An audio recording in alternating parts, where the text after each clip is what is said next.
नमस्कार, मैं रीमा प्रसाद। 22 जनवरी को रामलला की प्राण प्रतिष्ठा होनी है, लेकिन प्राण प्रतिष्ठा का अनुष्ठान मकर संक्रांति के बाद से शुरू हो जाएगा।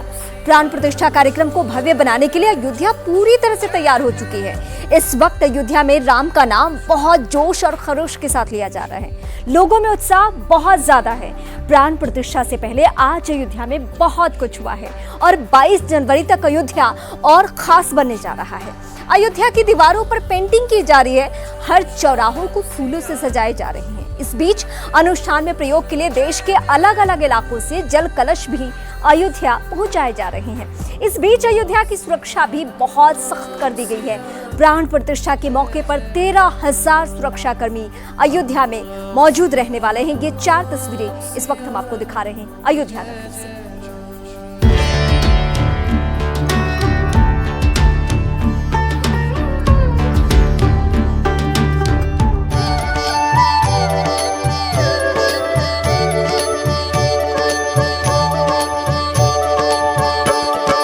रघुपति राघव राजा राम, पतित पावन सीताराम।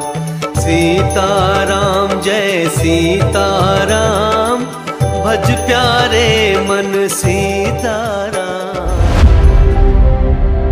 हर तरफ प्रभु श्री राम की भक्ति का अद्भुत वातावरण।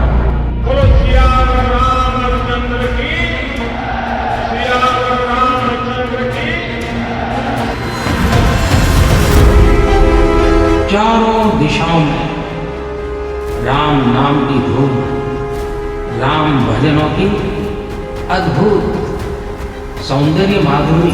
भीड़ पड़ी भक्तों ने पुकारा, कष्ट हरो अब नाथ हमारा।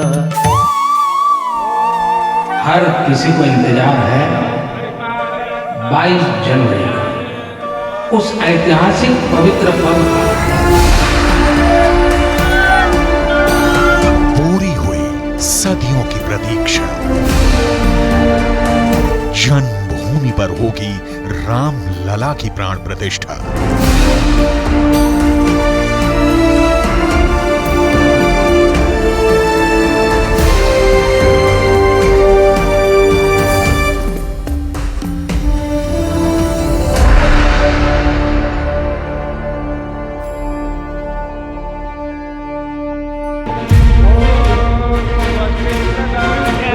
किसी भी मंदिर में मूर्ति पूजन प्रारंभ होने से पहले उसमें प्राण प्रतिष्ठा का विधान है। इस विधान के पीछे सिर्फ परंपरा नहीं, अध्यात्म के साथ साथ विज्ञान का तत्व दर्शन समाया हुआ है।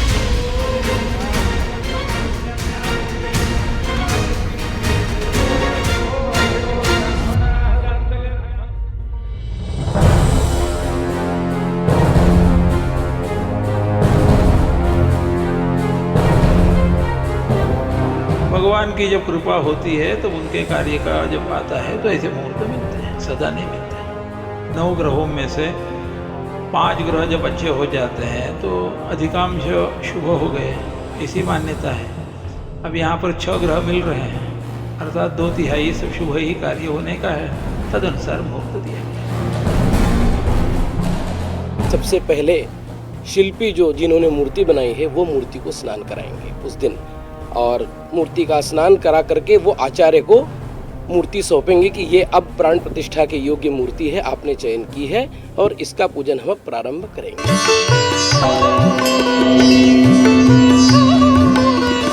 प्राण प्रतिष्ठा में जितने भी हमारे यहाँ देवता हैं, नवग्रह हैं और जितनी राशियाँ हैं, सभी को शांति करने के लिए पूजा अर्चना होता है।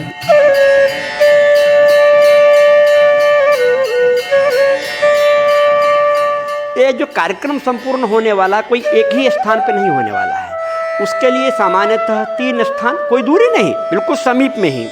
सबसे प्रथम गर्भगृह, दूसरा जो है यज्ञ मंडप, तीसरा जो है यज्ञ मंडप का प्रांगण। तो क्रम वहाँ से प्रारंभ होगा कि बाहर प्रायश्चित, उसके बाद पंचांग आदि पूजन, वर्ण आदि होने के पश्चात मंडप प्रवेश।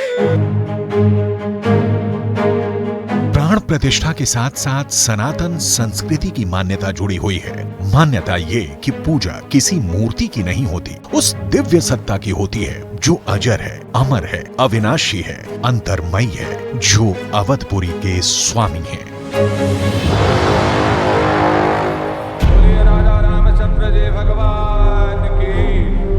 मेरा सौभाग्य है कि मुझे भी इस पुण्य अवसर का साक्षी बनने का अवसर मिल रहा है। ये मेरे लिए कल्पनातीत अनुभूतियों का समय है। मैं भावुक हूँ, भाव विह्वल हूँ। मैं पहली बार जीवन में इस तरह के मनोभाव से गुजर रहा हूँ। मैं एक अलग ही भाव भक्ति की अनुभूति कर रहा हूँ। मेरे अंतर मन की ये भाव यात्रा मेरे लिए अभिव्यक्ति का नहीं, अनुभूति का अवसर है। चाहते हुए भी मैं इसकी गहनता, व्यापकता और तीव्रता को शब्दों में बांध नहीं पा रहा हूं। मर्यादा पुरुषोत्तम राम में जन जन की निष्ठा है, उन्हीं की प्राण प्रतिष्ठा है। प्राण प्रतिष्ठा का अनुष्ठान 16 जनवरी से शुरू होकर 23 जनवरी तक चलने वाला है। 16 जनवरी 2024 प्राण प्रतिष्ठा अनुष्ठान शुरू। प्रायश्चित विधान, सरयू नदी के तट पर दशविध स्नान, विष्णु पूजन और गोदान। 17 जनवरी 2024 शोभा यात्रा। 18 जनवरी 2024 यज्ञ मंडप के बाहर पंचांग पूजन, यज्ञ मंडप में प्रवेश, वेदियों का पूजन। 19 जनवरी 2024 अरणीय मंथन से अग्नि स्थापन। 20 जनवरी 2024 गर्भगृह की वास्तु शांति, वास्तु वेदी की स्थापना। 21 जनवरी 2024 रामलला को 125 कलशों से दिव्य स्नान, महाभिषेक के बाद अधिवास। 22 जनवरी 2024 मृगशिरा नक्षत्र में प्राण प्रतिष्ठा। 23 जनवरी 2024 वेदी हवन कुंड का विसर्जन। सीताराम सीताराम सीताराम कहिए। भव्य राम मंदिर में भगवान राम लला की प्राण प्रतिष्ठा 22 जनवरी 2024 को प्रधानमंत्री नरेंद्र मोदी के हाथों होगी, जिसकी तैयारियां पूरी हो गई हैं।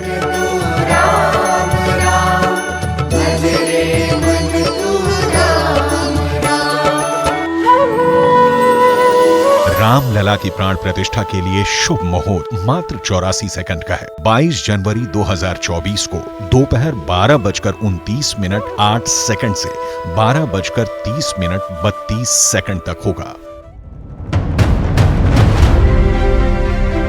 रामलला की प्राण प्रतिष्ठा का ये मुहूर्त ज्योतिष के प्रकांड विद्वान पंडित गणेश्वर शास्त्री द्रविड़ ने निकाला है। यही वो शास्त्री हैं जिन्होंने राम मंदिर का भूमि पूजन और वाराणसी के काशी विश्वनाथ कॉरिडोर के उद्घाटन का मुहूर्त निकाला था। तमिलनाडु से ताल्लुक रखने वाले पंडित गणेश्वर शास्त्री द्रविड़ काशी में गंगा किनारे राम घाट इलाके में रहते हैं। 22 जनवरी 2024 को पौष शुक्ल द्वादशी है, सोमवार है, मृगशीर्ष नक्षत्र है, उच्च राशि का चंद्र है, अभिजीत का समय है, मध्याह्न में आता है।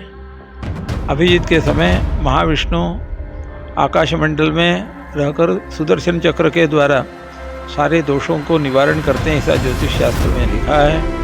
तदनुसार वो मुहूर्त है।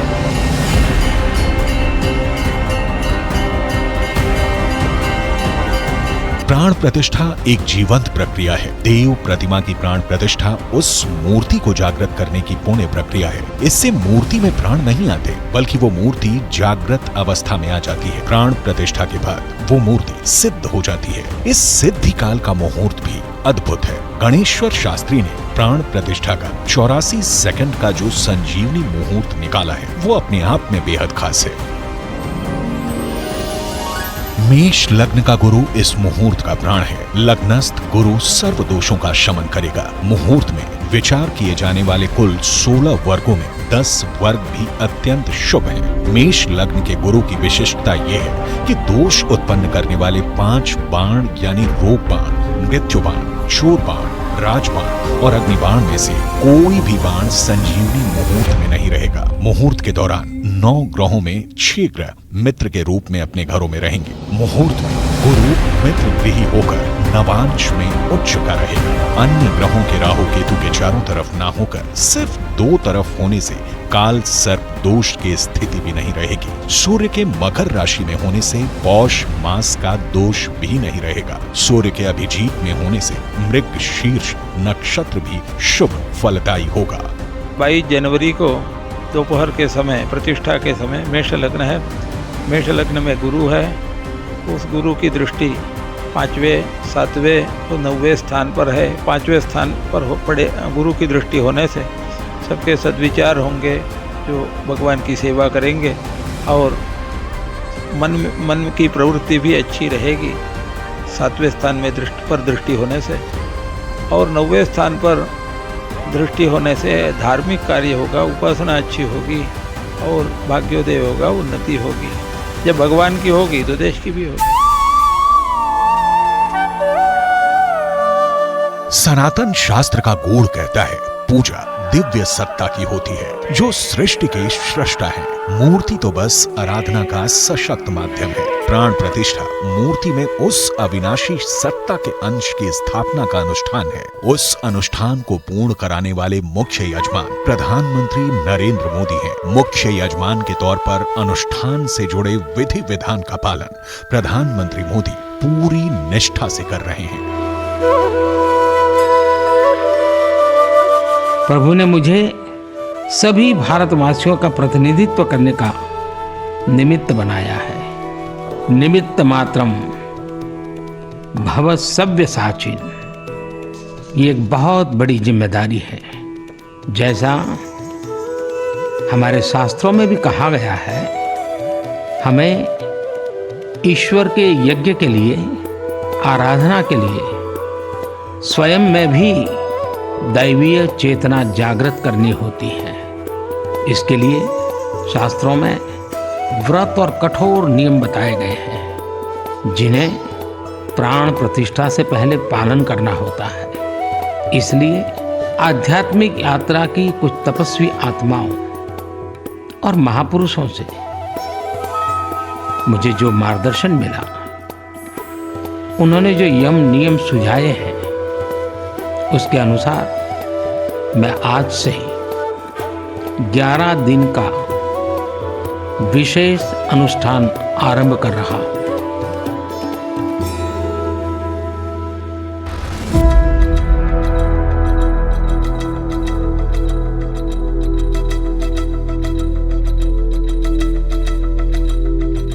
प्राण प्रतिष्ठा से 11 दिन पहले 12 जनवरी को प्रधानमंत्री नरेंद्र मोदी ने इस ऑडियो मैसेज को जारी किया। प्रधानमंत्री ने देश को बताया कि वो 11 दिन का विशेष अनुष्ठान आरंभ कर रहे हैं। अपने अनुष्ठान की शुरुआत प्रधानमंत्री नरेंद्र मोदी ने नासिक के पंचवटी से की।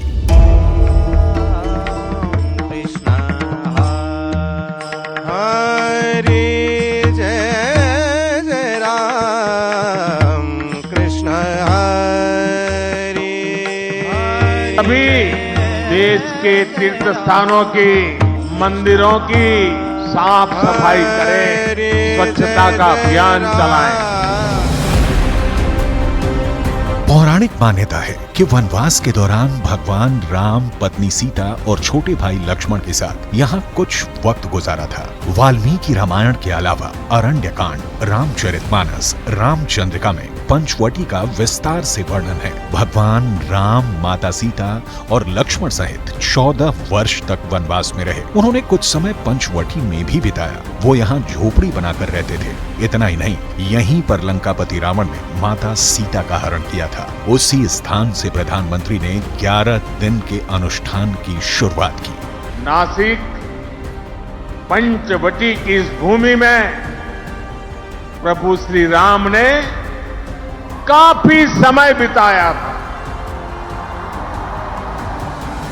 मैं आज इस भूमि को भी नमन करता हूं, श्रद्धा पूर्वक प्रणाम करता हूं।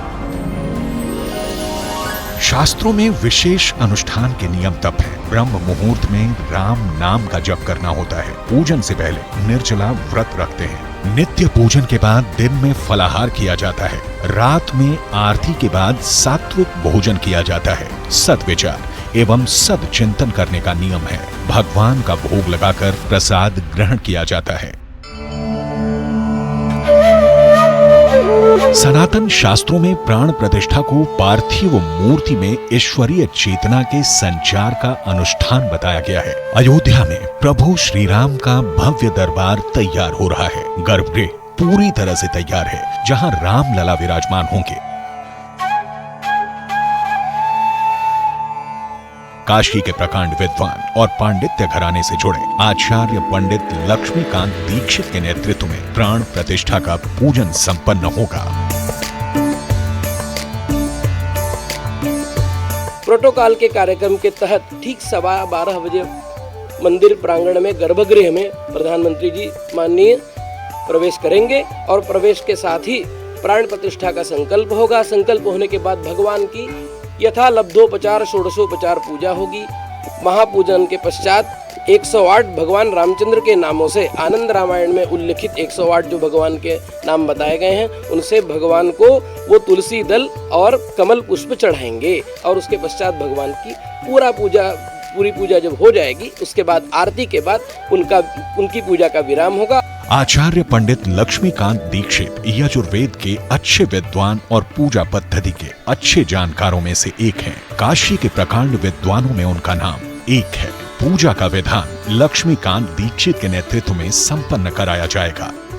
जिस प्रकार से किसी प्रकार किसी देवता में और इसको प्राण प्रतिष्ठा में प्राण को स्थापित करने की जो व्यवस्था है वो वेदों में वर्णित है कि किन किन प्रकार से उस वेद के माध्यम से, उस मंत्र के माध्यम से उस परमात्मा का आवाहन करते हैं।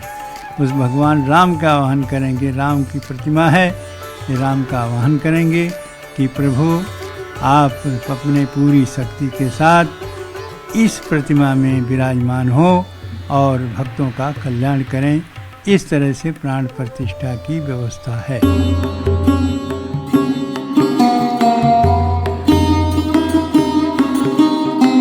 प्राण प्रतिष्ठा के पूरे कार्यक्रम में हिस्सा लेने वाले 10 आचार्यों में लखनऊ विश्वविद्यालय के एक प्रोफेसर भी शामिल हैं। लखनऊ विश्वविद्यालय के सहायक प्रोफेसर डॉक्टर श्यामलेश कुमार तिवारी को राम मंदिर में रामलला की मूर्ति का अभिषेक करने वाले 10 पुजारियों में से एक के रूप में चुना गया है।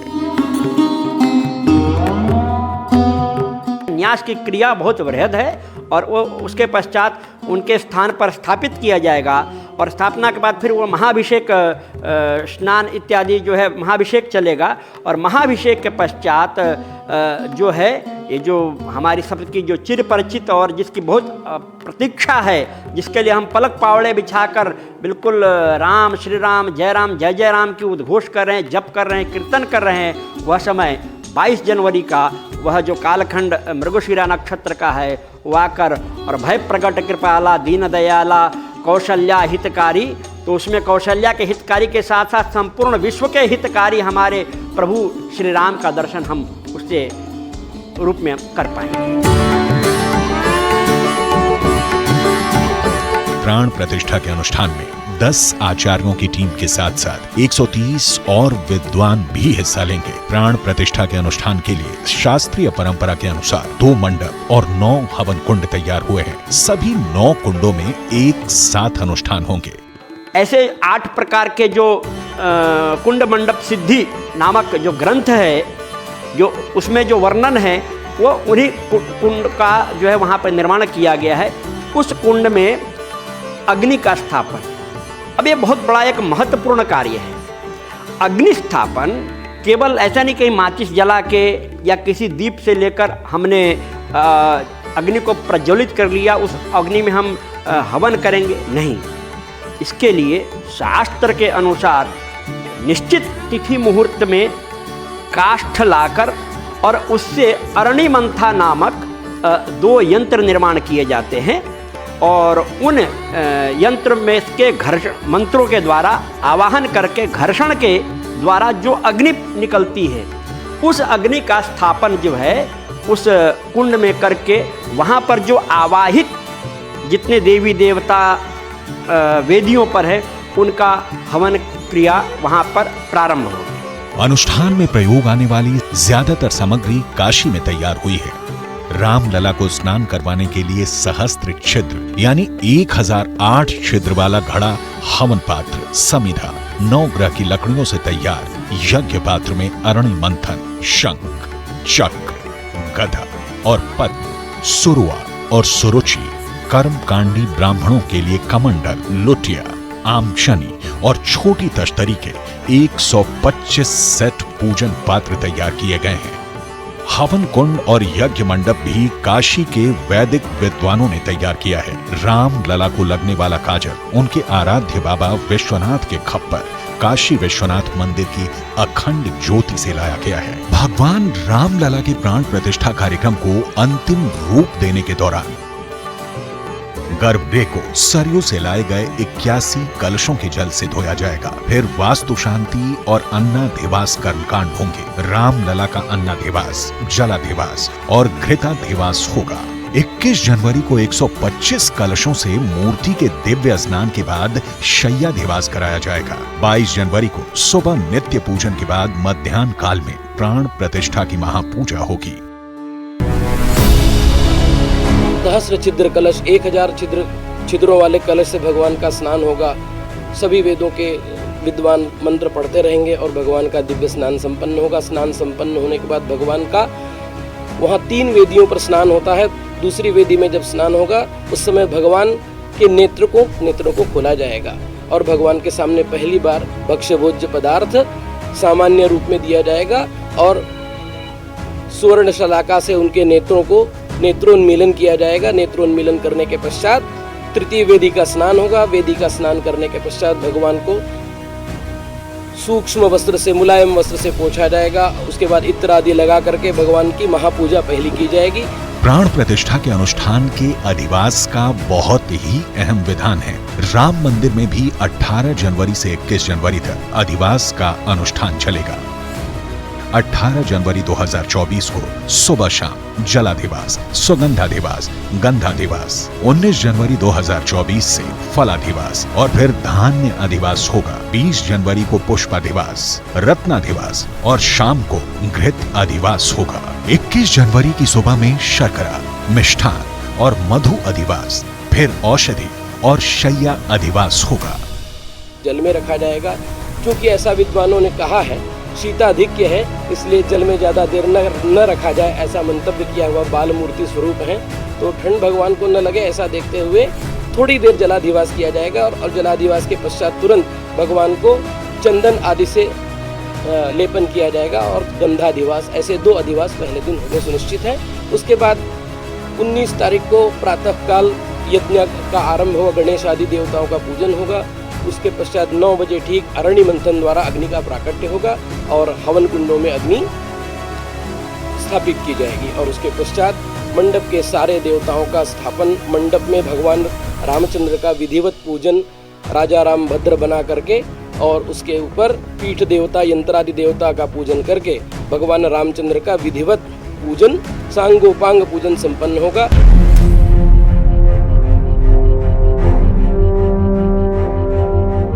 प्रधानमंत्री नरेंद्र मोदी 22 जनवरी को मुख्य यजमान के तौर पर प्राण प्रतिष्ठा के अनुष्ठान में शामिल होंगे। विग्रह की आंख की पट्टी खोलकर उन्हें आईना दिखाएंगे। इसके बाद पीएम मोदी भगवान श्री राम को सोने के सिक्के से काजल लगाएंगे। पूजन प्रक्रिया में सबसे पहले भगवान का ध्यान किया जाएगा, फिर उनको आसन के लिए पुष्प दिया जाएगा।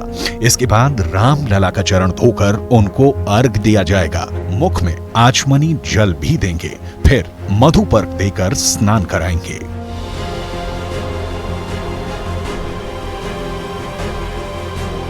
षोडशोपचार पूजन 20 मिनट का होगा जो पीएम मोदी करेंगे। बाकी पूजन पहले ही हो चुका होगा। गर्भगृह में प्राण प्रतिष्ठा का पूरा अनुष्ठान 40 मिनट में समाप्त हो जाएगा। आखिर में पीएम मोदी रामलला की महाआरती करेंगे। रामलला की आरती में भी मुख्य यजमान प्रधानमंत्री सहित गर्भगृह में मौजूद सभी लोग शामिल होंगे। पहली महाआरती के बाद प्राण प्रतिष्ठा का अनुष्ठान संपन्न हो जाएगा। करोड़ों राम भक्तों के आस्था के केंद्र रामलला अपने नए धाम में भक्तों को दर्शन देंगे।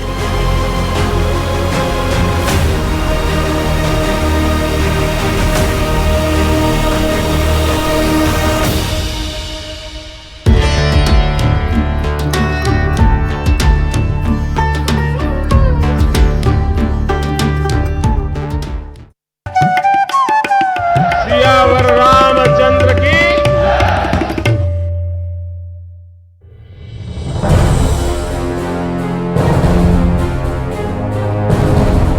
राम काज किने बिनु मोहि कहा विश्राम।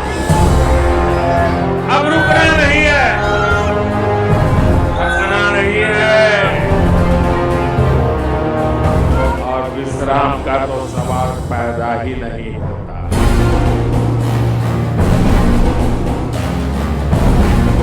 आजकल मैं जहां भी जाता हूं वहां अयोध्या में बन रहे प्रभु राम के भव्य मंदिर की चर्चा चलती है। बोलो सियावर रामचंद्र की, सियावर रामचंद्र की, सियावर रामचंद्र की। 5 अगस्त 2020 राम मंदिर का भूमि पूजन।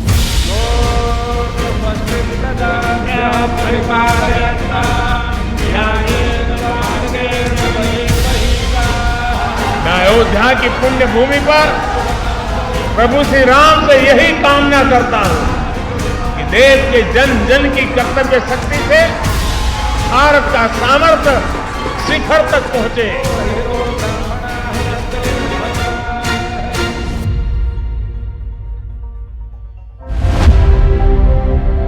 22 जनवरी 2024 रामलला के विग्रह की प्राण प्रतिष्ठा।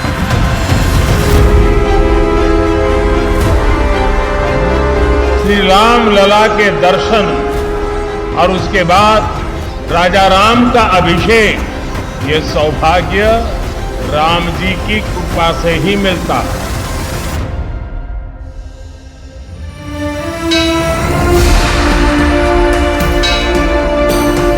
2024 नया साल आस्था के इतिहास में शाश्वत बनने वाला है।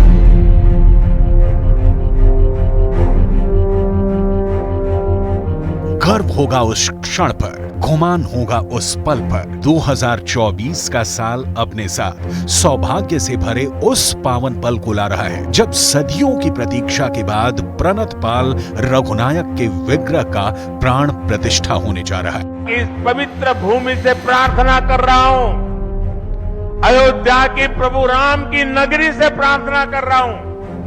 मैं 140 करोड़ देशवासियों को हाथ जोड़ करके प्रार्थना कर रहा हूं कि आप 22 जनवरी को जब अयोध्या में प्रभु राम विराजमान हो, अपने घरों में भी श्री राम ज्योति जलाएं, दीपावली मनाएं।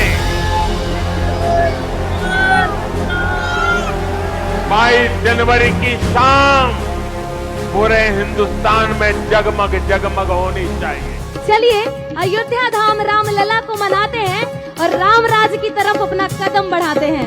रामलला मंदिर में विराजे, सपना हुआ साकार। बोलो राम जी की जय, सिया राम जी की जय। बोलो राम जी की जय, मेरे राम जी की जय। सनातन आस्था के अवलंब भगवान राम हथौड़े और छेनी की संगत से गढ़ी आस्था की अमर निशानी,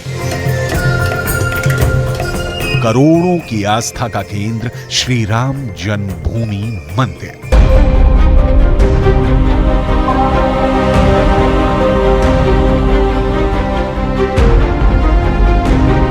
नए मंदिर का कपाट खुलेगा, पहली बार खुलेगा।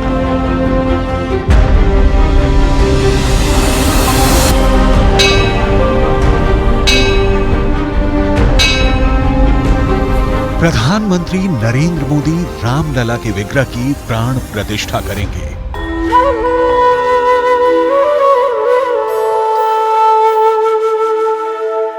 कोटि कोटि राम भक्तों की भावनाओं के प्रतिबिंब श्री राम जन्मभूमि मंदिर निर्माण का पहला चरण पूरा हो गया है। चिर प्रतीक्षित राम मंदिर में रामलला का गर्भगृह पूरी तरह से बनकर तैयार है।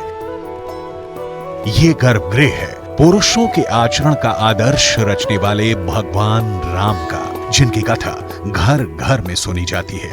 वो अपने मंदिर के इसी भव्य और दिव्य गर्भगृह में विराजेंगे।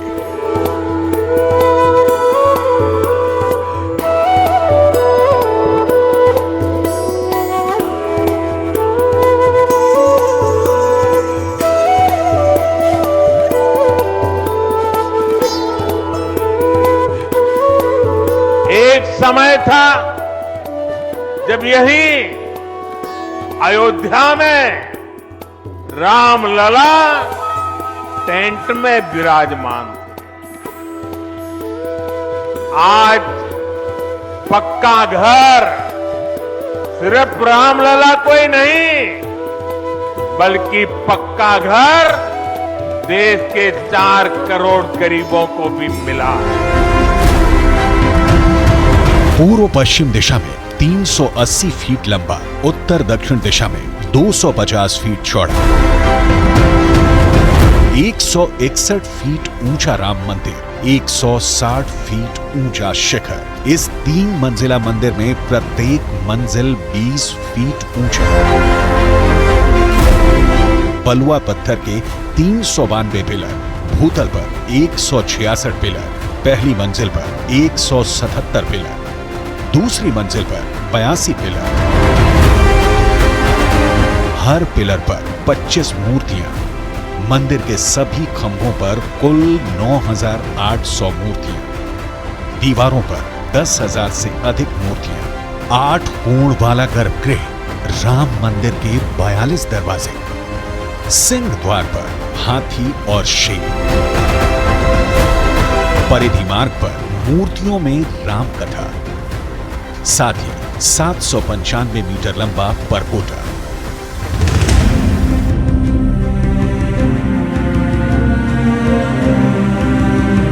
अयोध्या में जो राम मंदिर बन रहा है वो हर दृष्टिकोण से अद्भुत, अविश्वसनीय और अलौकिक है।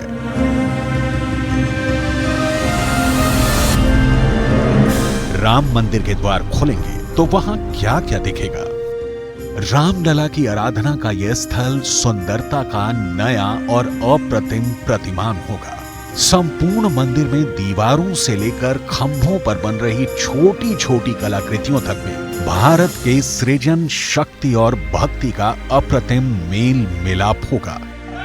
जय श्री राम का जयकारा लगाते हुए राम भक्त जब सिंह द्वार से गर्भगृह की ओर बढ़ेंगे तो मंदिर की दरों दीवारें गुलाबी बलुआ पत्थरों की जगह सफेद संगमरमर में बदलती जाएंगी।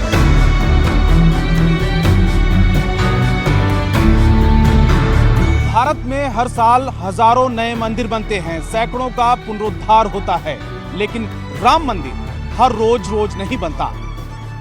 500 साल के इंतजार के बाद जो मंदिर बन रहा है उसे भव्य, दिव्य और अलौकिक होना ही चाहिए। राम मंदिर बिल्कुल वैसा ही बन रहा है। भगवान राम ने अपने वचन में, अपने विचारों में, अपने शासन में, अपने प्रशासन में जिन मूल्यों को घड़ा वो सबका साथ, सबका विकास की प्रेरणा है और सबका विश्वास, सबका प्रयास का आधार भी। अयोध्या के इस धन्य धरा के रज रज में श्री राम की कथा मिलती है। उस कथा में अयोध्या का साम्राज्य मिलता है, सूर्यवंशी परिवार मिलता है, क्षत्रिय कुल का संस्कार मिलता है, सतयुग की मर्यादा मिलती है, बुराई पर अच्छाई की विजय मिलती है।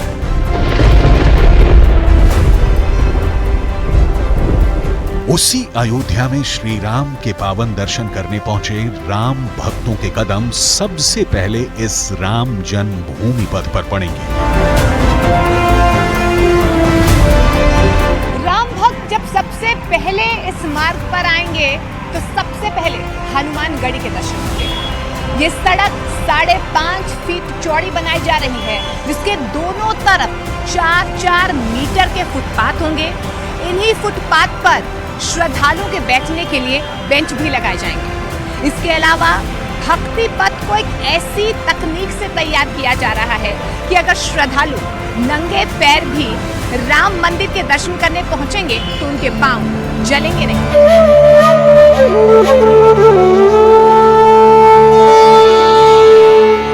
मंदिर परिसर में पहुंचे राम भक्त सिंह द्वार से मंदिर में प्रवेश करेंगे। सिंह द्वार से गर्भगृह तक पहुंचने के लिए राम भक्तों को 5 मंडपों से होकर गुजरना होगा।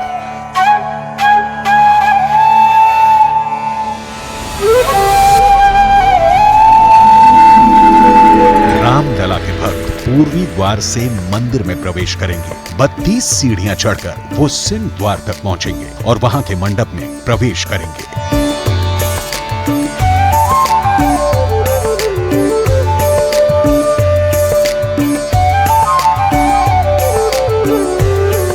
टेम्पल का लंबाई जो है वो 390 फीट है जी।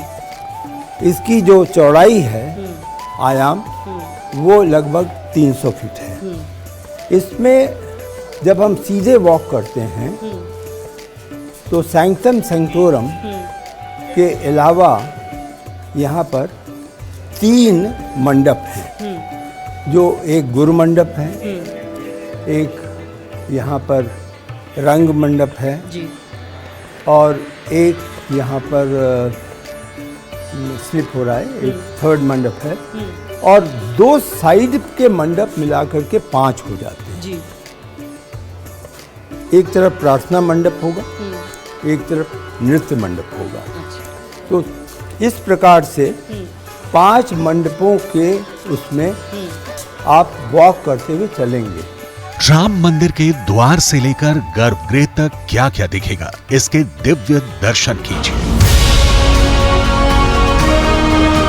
रंग मंडप, नृत्य मंडप, प्रार्थना मंडप, कीर्तन मंडप और गूढ़ मंडप। 5 मंडपों से होकर भक्त गर्भगृह के करीब तक जाएंगे। सिंह द्वार से गर्भगृह तक पहुंचने के लिए भक्तों को 390 फीट चलना होगा।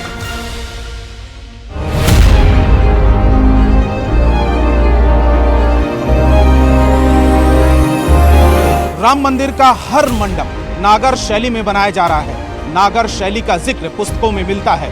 ठीक वैसी ही संरचना राम मंदिर में दिखती है।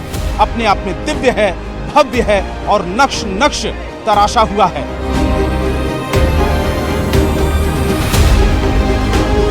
गर्भगृह के ठीक सामने गूढ़ मंडप है। ये भक्तों के लिए राम दर्शन का आखिरी चरण होगा, क्योंकि इससे आगे रामलला का गर्भगृह है, जहां स्वयं प्रभु श्री राम विराजित रहेंगे। गूढ़ मंडप सबसे बड़ा है, इसकी ऊंचाई भी ज्यादा है।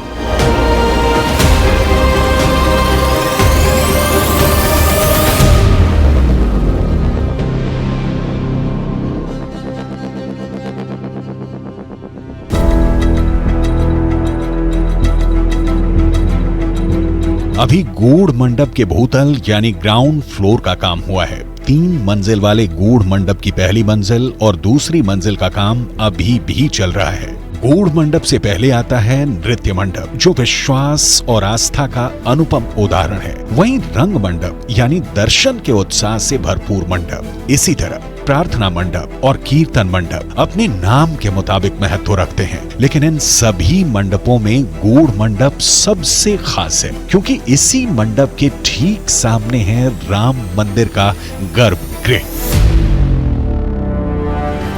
अभी श्री राम के गर्भगृह में जिस स्थान पर यह चबूतरा बना है, राम यहीं से दर्शन देंगे। इसी चबूतरे पर रामलला की नई मूर्ति स्थापित होगी। इसी चबूतरे पर रामलला की वर्तमान मूर्ति भी रहेगी। रामलला की नई दिव्य मूर्ति का स्वरूप कैसा है?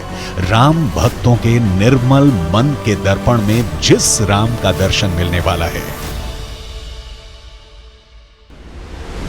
गर्भगृह में स्थापित होने वाली नई मूर्ति के पट अभी नहीं खुले हैं, लेकिन उससे जुड़े संपूर्ण सत्य को जान लीजिए। रामलला की नई मूर्ति 51 इंच ऊंची है। रामलला के चरण संगमरमर से बने कमल दल हैं। कमल दल का आधार 20 इंच ऊंचा पेडस्टल है। गर्भगृह में रामलला की नई मूर्ति को ऐसा अद्भुत स्थान दिया गया है कि दर्शन को आए भक्तों को ना नीचे देखना होगा ना ऊपर देखना होगा। एकदम आंखों की सीध में श्री राम विराजमान अपने दिव्य दर्शन देंगे।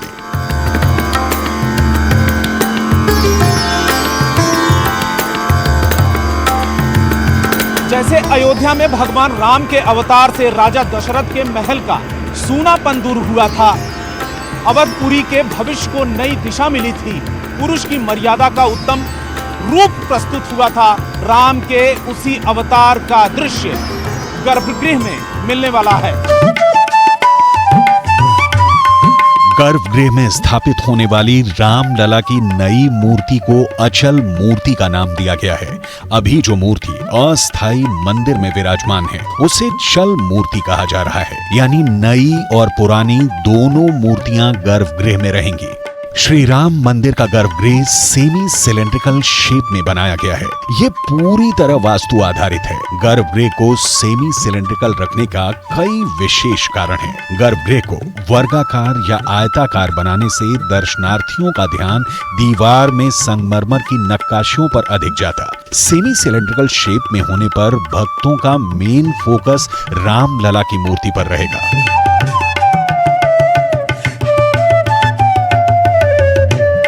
माना जाता है कि आज की अयोध्या ही राजा दशरथ की राजधानी थी। उस राजधानी में राजा दशरथ का महल अवतार लेने वाले राम की किलकारियों से गूंज उठा था। जिस बाल रूप की आभा से राजा दशरथ के महल में रौनक छा गई थी, उसे मूर्त रूप देना किसी चुनौती से कम नहीं है। राम मंदिर के गर्भगृह में अचल मूर्ति तो एक ही स्थापित होगी, लेकिन इसके लिए तीन मूर्तियों को तैयार किया गया है। महीनों से 3 अलग अलग मूर्तिकार रामलला की मूर्ति को तराशने में लगे थे। तीनों मूर्तिकार दिन रात अपनी मूर्ति में उस लोचन अभिरामा, तनु घनश्यामा श्री राम की छवि को उकेरने में लगे रहे।